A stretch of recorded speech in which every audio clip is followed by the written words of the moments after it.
This is FestivalPass Stories, a podcast series is told by the people who create and make festivals come to life. You will go behind the stage, kitchen, or studio door to hear the stories of passion and inspiration that started some of the world's most beloved festivals. Hear the startup stories and how an idea went from what if to what's next. All right, friends, this is the FestivalPass Stories podcast, where we are, as always, presented by Dos Hombres, the artisanal mezcal, meant to be shared.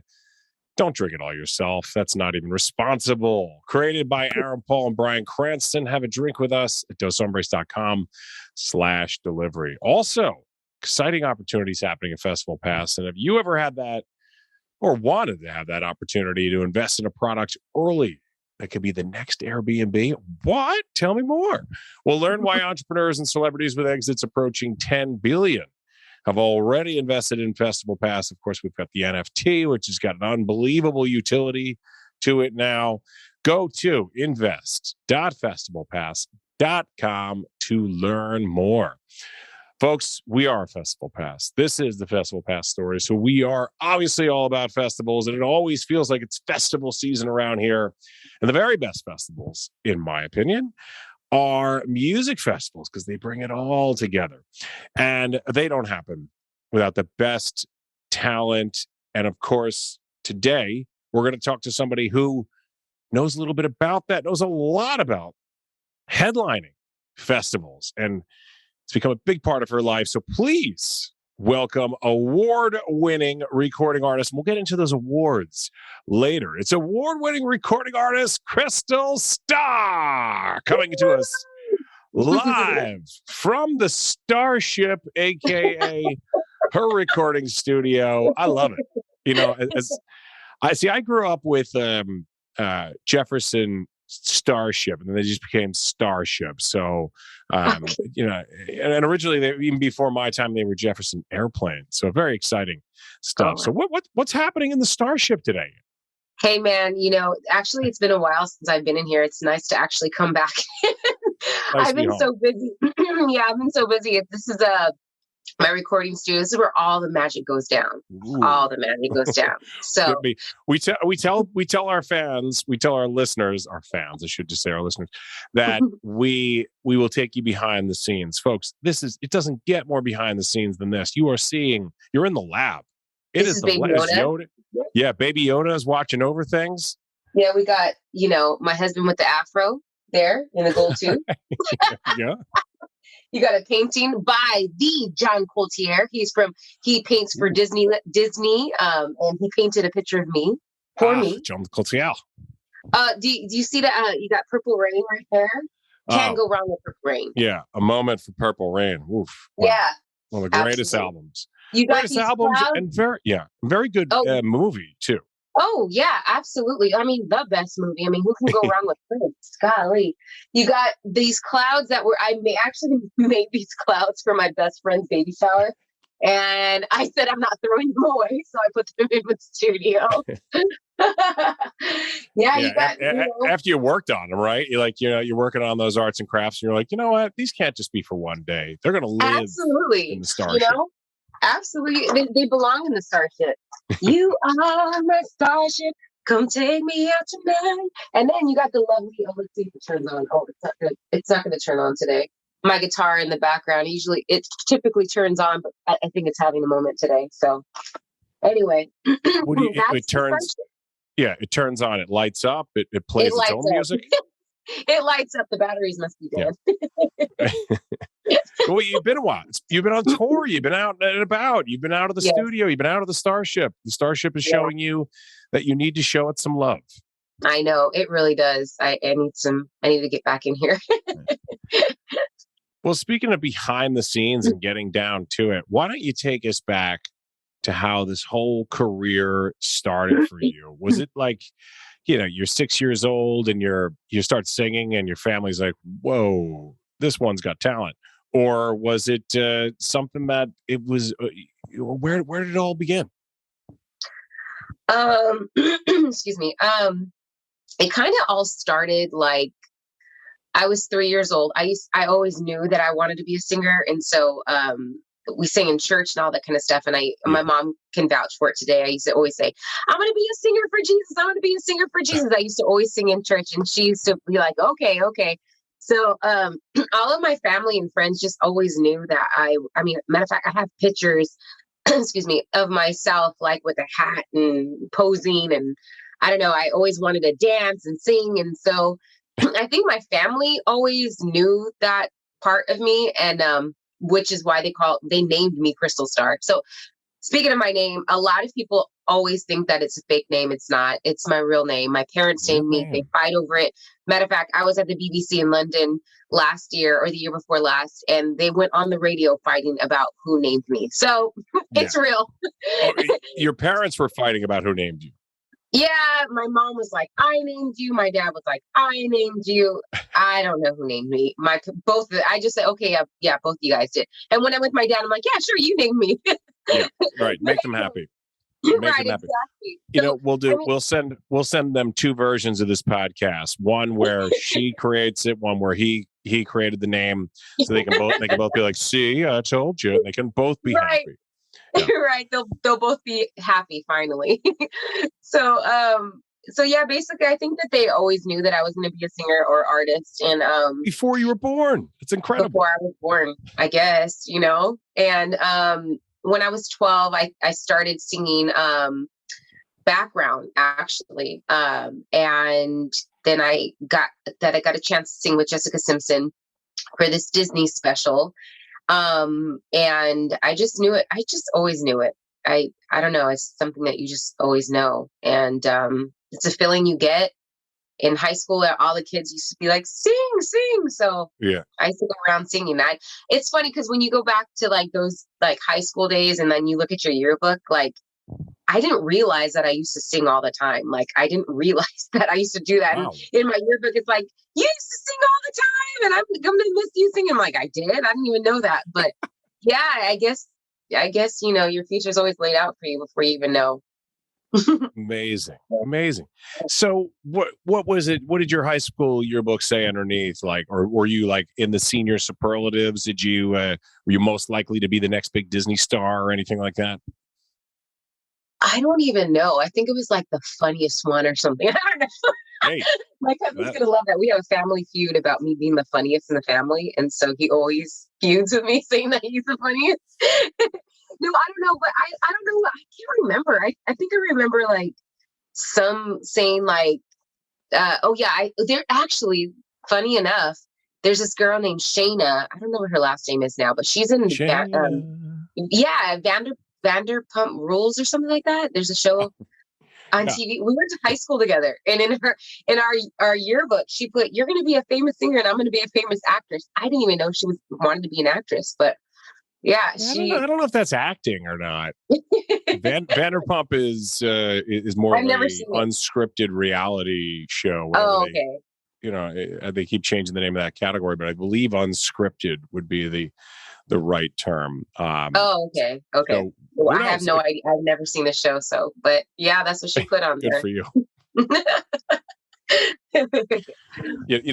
You're doing just fine in the Starship without adding that to the repertoire. So you don't need any of that in your life. Although those No. millions of fans, it's crazy. Yeah, I'm not into like the reality world, but I love watching it though. Yeah, But- sadly, I know of a few of them, but we won't give them any airtime here. Okay. But Perfect. outside of your parents having this premonition that you would be this superstar, and outside of those in high school who told you you'd be a big superstar, you had to have some influences out there that really just spoke to you at an early age when it came to kind of, forming your type of music that you were going to play. Mhm. Absolutely. I mean, growing up, like I literally thought I was Whitney Houston's daughter and Tina Turner was my aunt. So I used to like my hair is really big and curly, and so when I was little, it was really long, and so my mom I think she even has like video of me like rolling around the floor thinking I was Tina Turner. I remember that special that came out in the early 90s when Ike was going to come, or like, I don't know, she was putting on her nylons and the music was like, "Do-do-do, do-do-do, you must understand with it." Remember, I don't know if you remember that. Yeah. Oh. Yeah. So she was putting on her nylons and I was like, "Oh my God, Mom, he's coming." I thought Mike was coming. Ike was coming, Mike. Ike was coming. And so like, I literally thought, like, I loved Tina Turner. I loved Whitney Houston. Like, matter of fact, this morning I called my mom and I was like, "The movie's coming out. I want to dance with somebody." So yeah, they were the ones who really influenced me growing up. I mean, they spoke so much to me, listening to their music. I mean, Madonna too. I mean, she was my first concert. My mom all dressed us up in lace, and we went to the Dodger Stadium, and we went to a Madonna concert. So Janet Jackson for sure. I love Janet. I just love everything about her. She's an amazing artist. Look at this. Look at this. That's me, Rhythm Nation, right there. Oh, yeah, you know what? For those listening, want to be my next music video? Yeah. Oh, yeah. Like you got it. I didn't mean to make this an audition for one of your background dancers, but I'll play the part. The bow ties, yeah. Yeah, I'll play the part. I'll be there. I'll do it. You got it. So you didn't really have to sneak out to go to concerts or festivals as a kid. Your mother was encouraging this at a young age.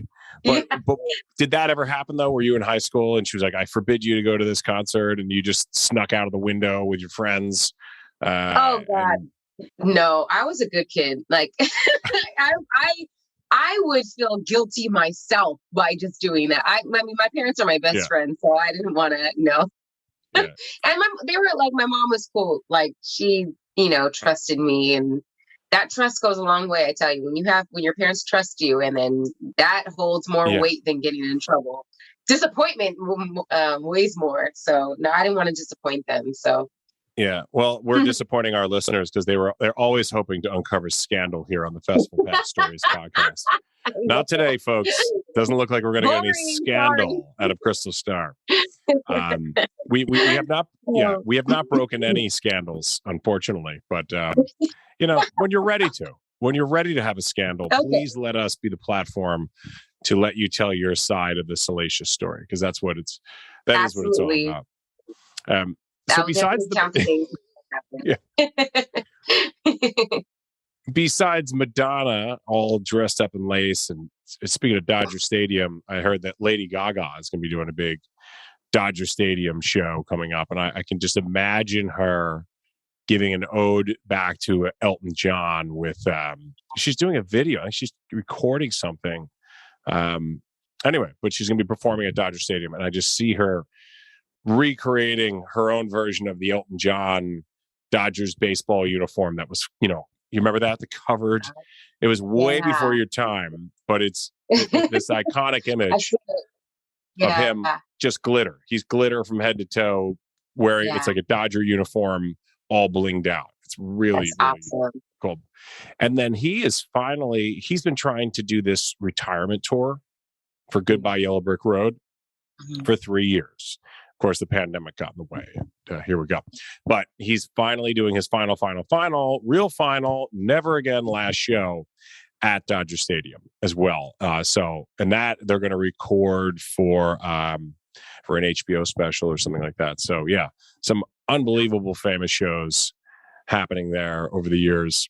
But besides that, did you go to, were you a festival goer as a kid, or even in your super young adulthood? I really wasn't a festival goer. Like, I think, what was my first festival that I went to? I'm trying to remember what my first festival was. I can't even remember. It could be a food festival, It doesn't have to be just a music festival. I mean, yeah, absolutely. It's always a food festival, right? Like, I think I have food festivals at my house every night. But no, I don't remember what my first festival was, but I blatantly remember the Electric Forest Festival for sure. Like, that was pretty epic. Well, this is one you headlined Electric Forest. Yeah. So how'd that come about? How did they Did you get the phone call? Did it come through the management team? How did this all Yeah. work? So, well, I got the phone call. A friend of mine, she contacted me. She works with the festival, and she contacted me regarding singing with this group called String Cheese Incident. So they're Yeah. like big, yeah. There's this big band, and they do all the festivals around the United States. And it's funny enough, I never heard about them. I've never heard of them. And it's funny, you always like find out that there's a lot of bands that are not quote unquote mainstream, or like a lot of people don't hear on the radio a lot, that they're like number one around the festival circuit, around all this stuff. So, once Yeah. I found out String Cheese, I was like, oh my God, this band is amazing. So, I got a chance to perform twice at the Electric Forest. They asked me to perform with String Cheese for the closing night experience. And then also during the day, I performed some songs for my record, which was pretty epic. Like, that was pretty amazing. And we had all these like praying mantis, like huge dressed up people in praying mantis outfits walking around while I'm performing. Cause tonight I want your body, and they're like all walking around. It was so much fun. But yeah, the Electric Force was pretty epic. Like thousands of people. You were just singing a couple of bars from one of your first hits, I believe, Mhm. right? Yeah. Tell when you have a song like that comes about, how do you know where you're just like you're in the Starrship, you're recording, you're in the studio, but how when is that moment where you're like, oh my God, this is going to be a hit? It's so funny because a lot of times I'll be humming stuff. I don't think I don't know if necessarily like any singer or writer or producer would be like, oh, I'm gonna create this hit. I think it just organically comes to you. And that's how that song came to me. I was in the we were in the pandemic, right? Yeah, I And remember I it. was yeah, you remember me too. Yeah, hard to forget. Right. I was in here by myself for obviously 2020. And I wanted to, figure out how to produce. I wanted to learn how to produce. So I did a lot of like YouTubing, and I taught myself how to play piano. And All Mine, believe it or not, was the first song that I ever produced, like by myself. And then like I was just having fun with it. And then my girl Courtney Janae, she came and she helped me write the song. I had like some spots and things when I knew what I wanted, and we got together. We were just like talking about, relationships and my relationships, and then we just came out with All Mine. And it's funny, I coupled with a producer's named Biscuit and Butter. I love their names. They're also artists, Biscuit and Butter. Biscuit and And butter. yeah, they raised the production to where it needs to be. And we just, when we finished it, it was when we finished it, we actually sat back and listened to it, and we're like, we like the song. Now, I think the thing that I had to learn is like, I had to like my own music and forget about what everybody else thought, or, have everybody else's opinion in there. And that was a hard time for me. I think being in this industry, sometimes we make music for other people. I mean, that's our job, right? But also we have to make music for ourselves because it comes from Mhm. ourselves. So once I started to really enjoy it, that's when Right. everybody was like, this feels good. This feels like a hit. Because it makes you feel good. If it makes you feel good, that's all that matters. So yeah, Amen. that's when we kind of knew. That's got to be some feeling. And I'm sure besides Electric Forest and headlining that, that's a massive festival. Very unique concept, very cool. But what has been your best like festival experience performing so far? And if it's Electric Forest, then that's great. But has there been another one that really stuck out where you're like, oh, I can't wait to get back on that stage? Well, I will say Electric Force was definitely that moment for me. I've done a lot of concerts and things with thousands of people, but I think the Electric Force has something about it. You're in the middle of the forest. Yeah. And like, like you're in the middle of the forest in Michigan, like out Yeah. of all places, and No smoking, folks. No smoking at no, this no festival. smoking. Yes, exactly. that experience was truly epic. Like, to feel the vibration of the music, and then the trees are there and everybody's out just having a great time, and the forest is lit up. I think I remember. I'm sorry. I now that I say lit up, I did the Fuji Rock Festival. Sorry, I did Fuji Rock, and it reminded me a lot of Fuji Rock. So Fuji Rock is amazing because you're in the mountains in Japan and the forest, the rainforest, Right. and that was crazy because a monsoon happened like a few hours prior to our concert, and that was epic. God. So yeah, I had I performed for the Fuji Rock Festival in Japan, and that was pretty epic as well. And the whole forest lights up, and they have they have these big like art deco things hanging from the trees, and that it's just an amazing experience. And then you hear music playing from different places. Yeah. It was, and Electric Forest gives you that kind of feeling too. Wow. Fuji Rock. I really wasn't familiar with that one. It sounds phenomenal. Yeah. How did that one come about? So that one, again, I played twice on that festival, and a friend of mine called me for that as well. So I was also singing with this Japanese, don't ask me what his name is because I totally forgot, but like this Japanese artist, and he's pretty big out there. And they called me to sing with him. And yeah, so I was like, sure.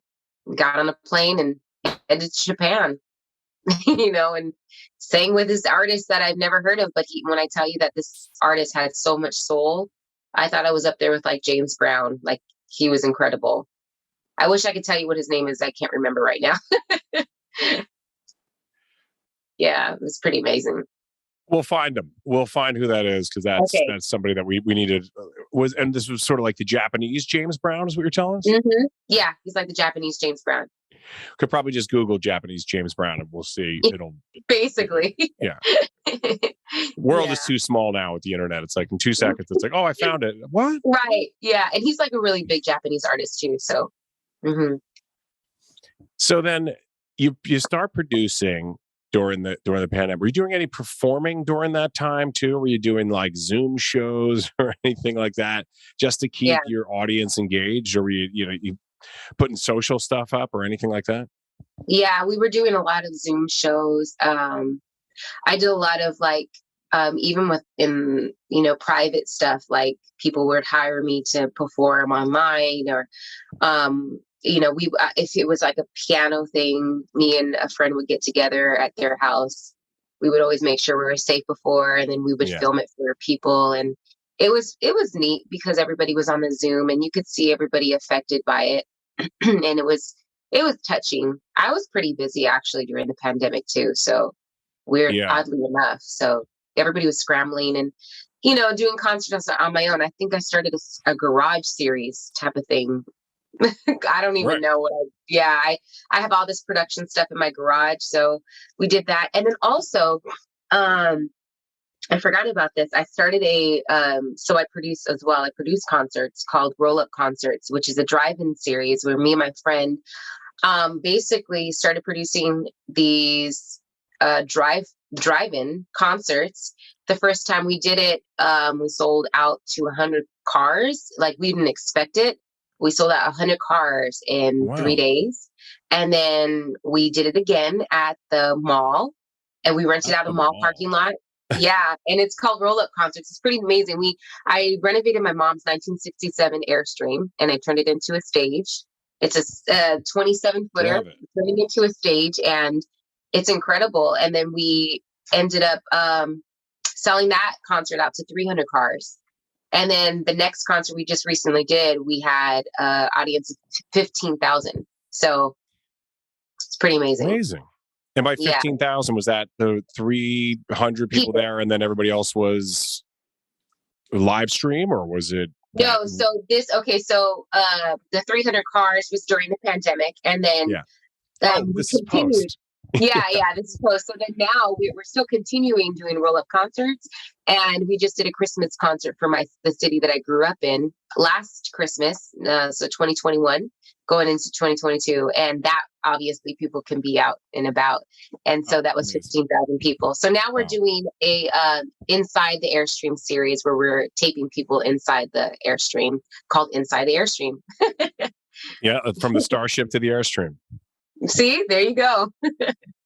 Yep, it's pretty cool. And this is, do you do these like you announce them far in advance, or is it almost like people are like waiting for you to be like throw out that clue and they have to figure out where it is and show up at a certain time, or how does that how do you get the word out, or is it a surprise?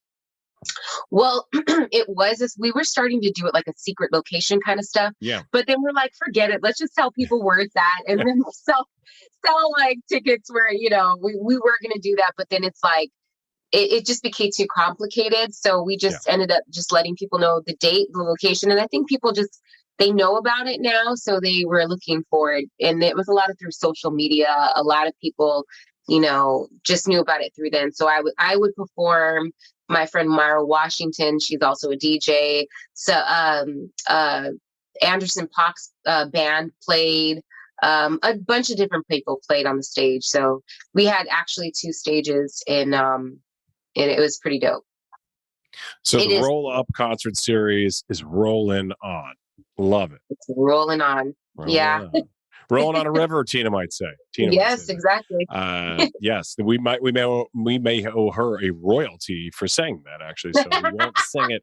We won't sing it because then we definitely will. And speaking of singing, you've got a new single that's coming out, and from what I have read about it, it is dripping with 80s themes, and I love the timing of it as well. As this is coming out, obviously this is something you've been working on for a long time, but Yeah. the 80s were, like, I grew up during the 80s. They're a very unique decade. At least I was a young kid during the 80s, and into my early teenage years, but it was an incredibly unique decade, for a lot of reasons, good, bad, infamous, but not indifferent, I'll say that. Right. But the music is really timeless, may not be the right word, but it's legendary, and Yeah. it just had its own style, and you're really seeing that now with people like Kate Bush. Kate Bush is Yeah. hitting number one on the pop charts with Running Up That Road, Running Up That Hill, Running Up That Building. And there you go. See, I didn't sing it, so I don't know a royalty, which right now would be very expensive, I think. Very expensive for those royalties. I think so. But, when I so. was a kid, that was a big hit then. And now it's resonating with another generation 40 years later because of Stranger Things. And everyone's like, you hear this song? I'm like, that's 1982. That is was an awesome song then. And I've always said that, like, there's certain songs that came out at the wrong time. Like, it was a hit then, but it wasn't a hit machine like it would have if it comes out now. There's just certain bands I discovered over the years. I'm like, man, if this band had the right marketing, if it had the right team behind it, or came out 10 years later, this sound was ahead of its time. Yeah. So with all that being said, and your new song, Head Over Heels, dripping with these 80s influences, tell us about it and how it came about. Yeah. So Head Over Heels was something that I worked on the song with the producers, Keith Harris and Renard Hughes. Keith Harris is with the Black Eyed Peas, and like I said, during the pandemic, he knew I was starting to work on my project, so we got together. He produced, like, I'm a bee, right? Isn't that one of his? Yeah, he produced that. songs? He produced, Ritmo. They have over just 1 billion streams now. They just hit 1 billion. Wow. So yeah, he's pretty dope, and he got my vision, and I think we just vibed on different stuff, like all of us, me, Renard, and Keith, and they just got it, exactly what I wanted to do, and we just had a lot of fun in the studio, to be honest with you. It starts there, having fun. Yeah. And I just kind of just went back to like my grandparents. Like, I grew up like in a loving household with my grandparents. They were married up until they passed, and over like 50 years of marriage, and reflected back on them like they were head over heels, for each other. And, you Nice know, tribute. yeah, I think that it's, it really, in this day and age, I think we give up too fast. A lot of times, if somebody's not the way that we think that they should be in that very moment, we give up like instantly, and we think that there's somebody else that's going to fill Yeah. that hole or whatever. So, Head Over Heels is basically about timeless love, about, never giving up on a love, regardless of how many hardships you have. But, yeah, eternal love, I guess. So once you have that hit, is that how you build the album, or is it that you built the album and then you realize, you know what, that's the hit? That's without the A&R people telling you what the hit is. I mean, do you know that yourself and build the album around it, or is it like you have, or is it that the hit just sort of rises to the top? The hit rises to the top for sure. I don't build anything around a certain sound or a certain theme or anything. It's just basically everything's organic. Like, I go by how I'm feeling at that very moment. And then once that song's done, I move on to the next one. And then I move on to the next one. And I move on to the next one. And then you listen to basically the whole collection at once. And then you really hear what's the strongest one or what hits you the most. And I think that that's what this album represents. It's a collection. I think like clothing lines have collections and music has collections. And this is a period of my life where I think the pandemic, where everybody went through something, I really wanted to find joy again, because I felt like there was so much sadness in the world. Like, we're all going through things, we're all losing people. And I wanted to find that joy of just going in the kitchen and jumping up and down and dancing and having fun with your family or your significant other or whatever. And I think the 80s for me did that. Like, the 80s music does that for me. Like, I want to dance with somebody. I mean, that was in the 90s, but like, and then, Madonna, and it's just fun. And that's what I really wanted to bring back to music, was fun and feeling. And even with Head Over Heels, I have a new single that's coming out on the 23rd.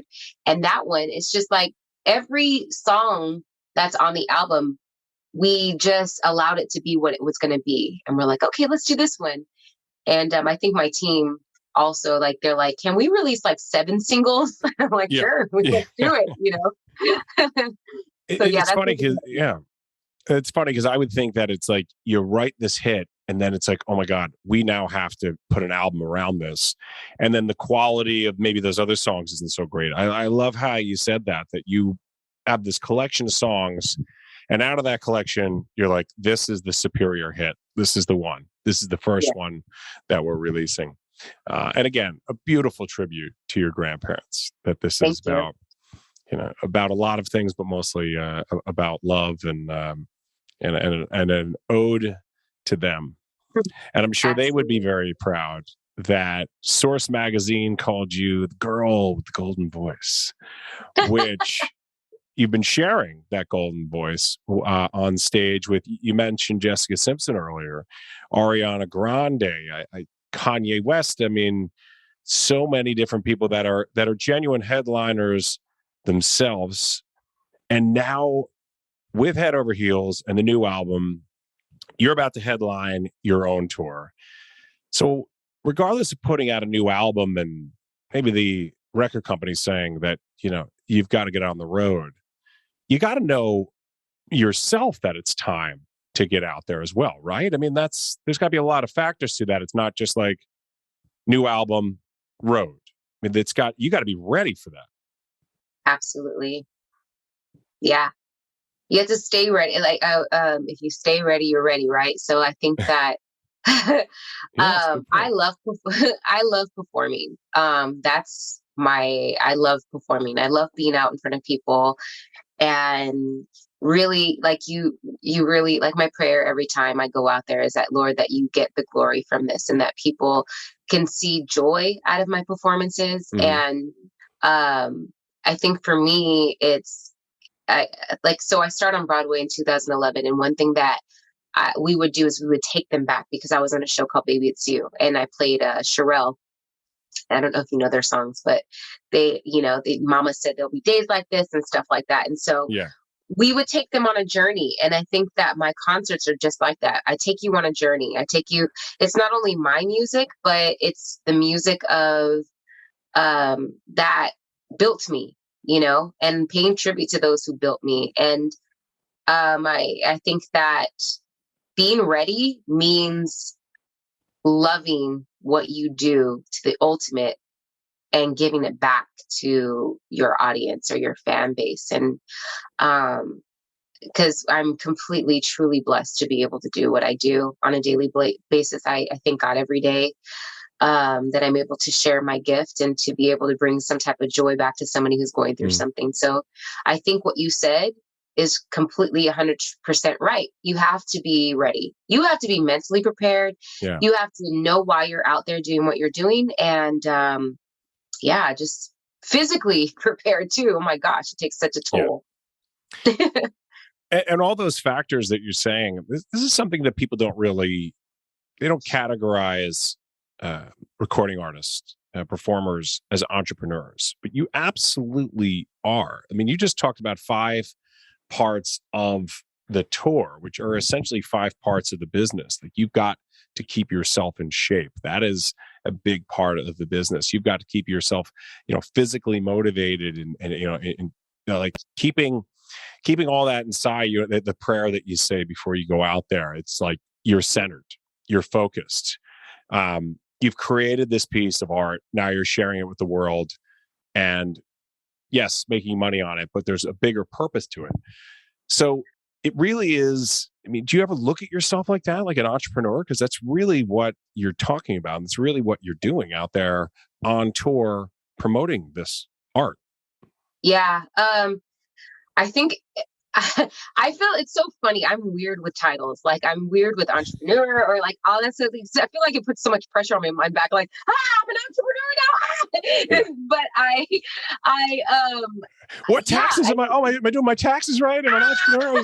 Like, exactly. But yeah, I mean, absolutely. And I think every artist should be. I think that you really should explore every single avenue of who you are and do it to the ultimate. We only have one life. And I think that, everything that we do should be done in excellence in every single manner that, state that you're in. And so I see myself as a creative. I would say I to the ultimate experience. I love to see things in its excellence. So for instance, my friends know me so well. Like, I'll be at a concert watching the concert, but I'm critiquing the lighting and I'm critiquing how they centered the stage. Like, she's like, oh gosh, here goes Crystal. Oh God.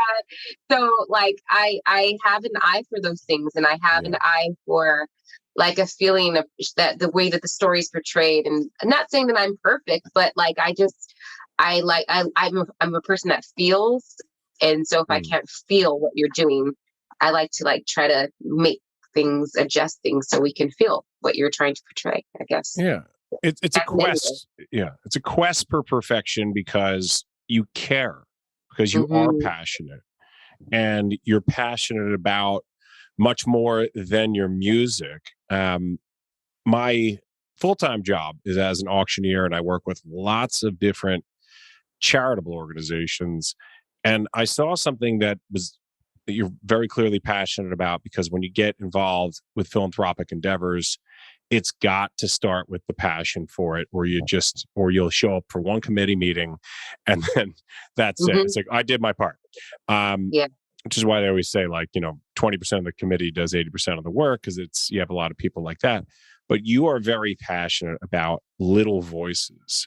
Where did that passion come from? And tell us more about Little Voices and why foster kids? Why is this what you're passionate about?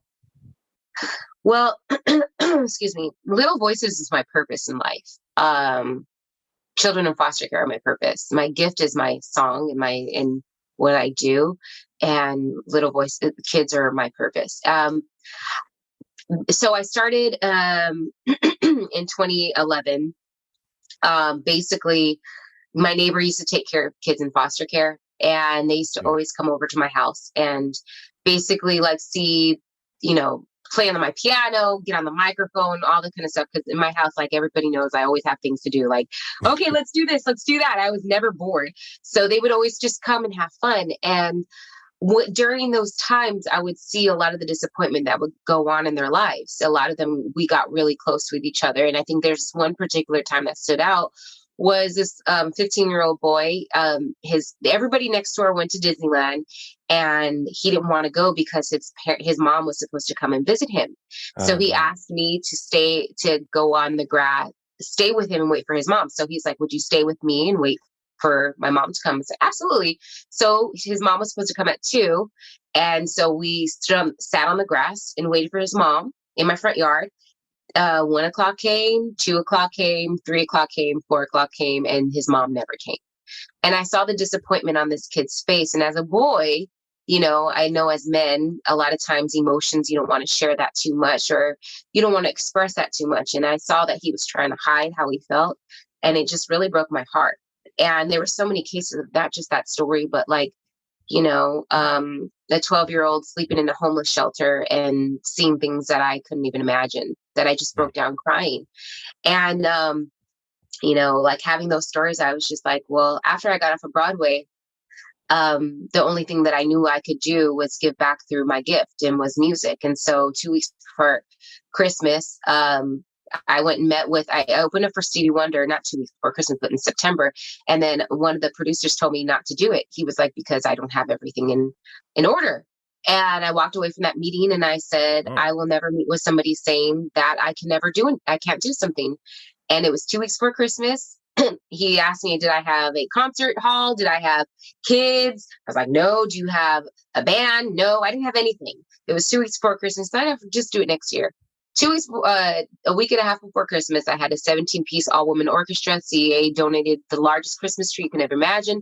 300 kids in foster care attended. We had 2 choirs, a marching band, 5 celebrity artists performing, in which I performed as well, and 2 kids were adopted that evening.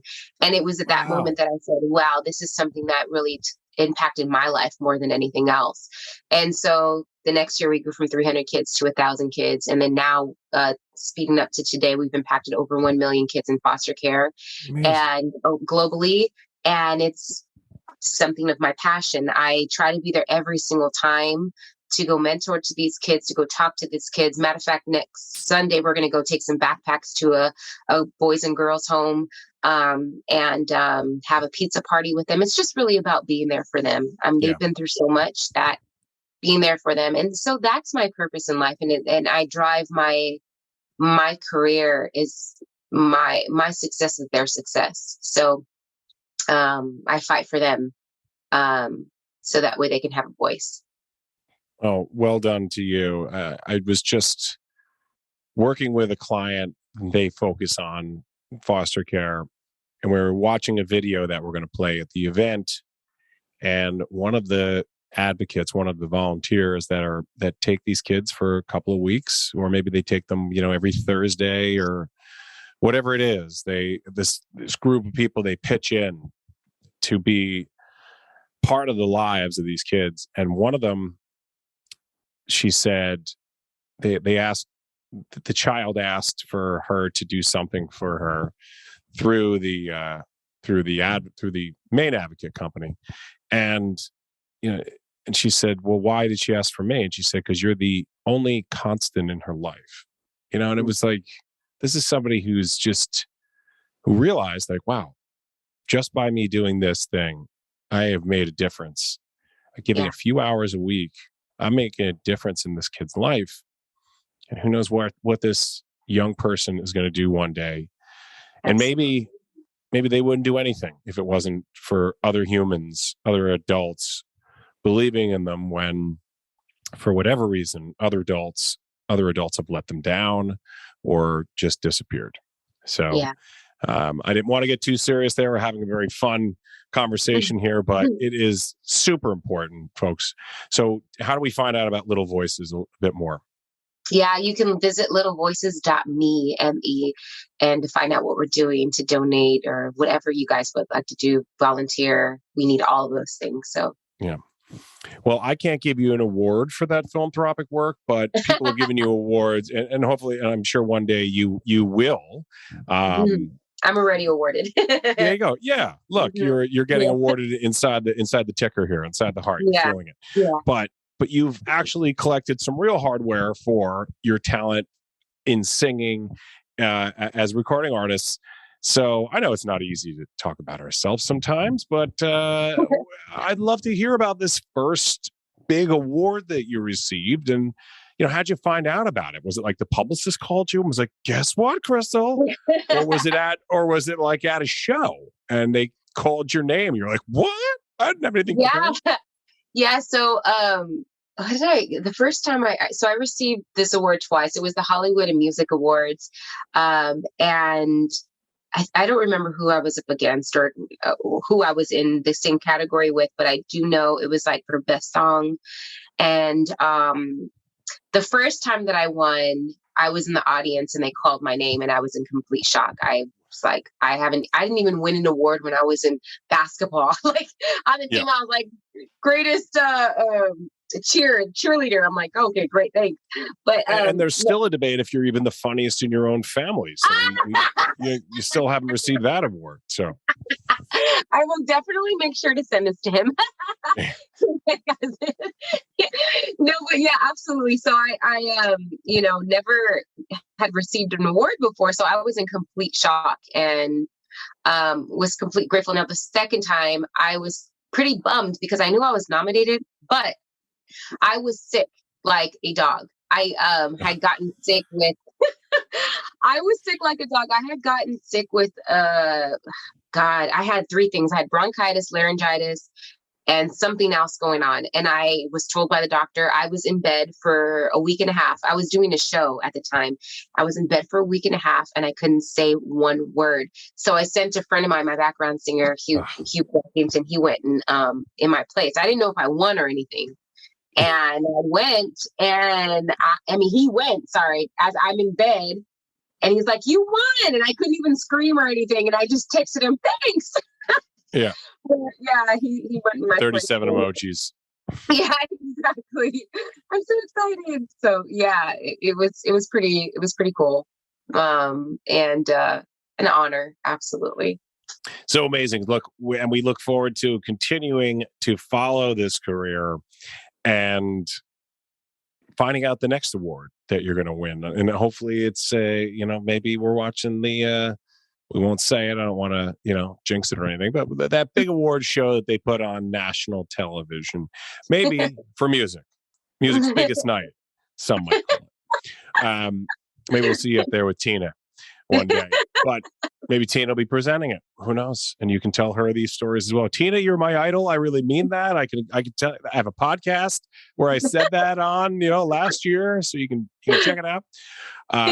But we want to follow your career. We want to continue to follow. I see tons of social media followers.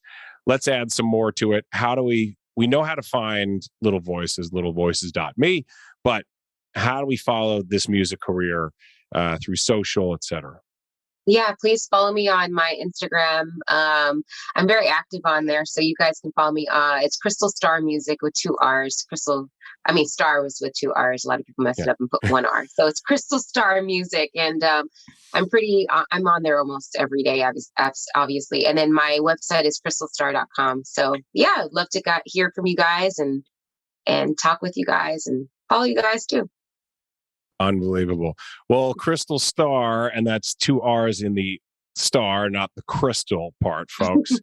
That is how you find her, at Crystal Starr Music. And again, littlevoices.me. Please check that out. Really important work. Crystal, thank you so much for spending time with us. We will see you out on the road, and we will see you on the social media outlets as well. Thank you for joining us here on FestivalPass Stories. Thank you so much for having me.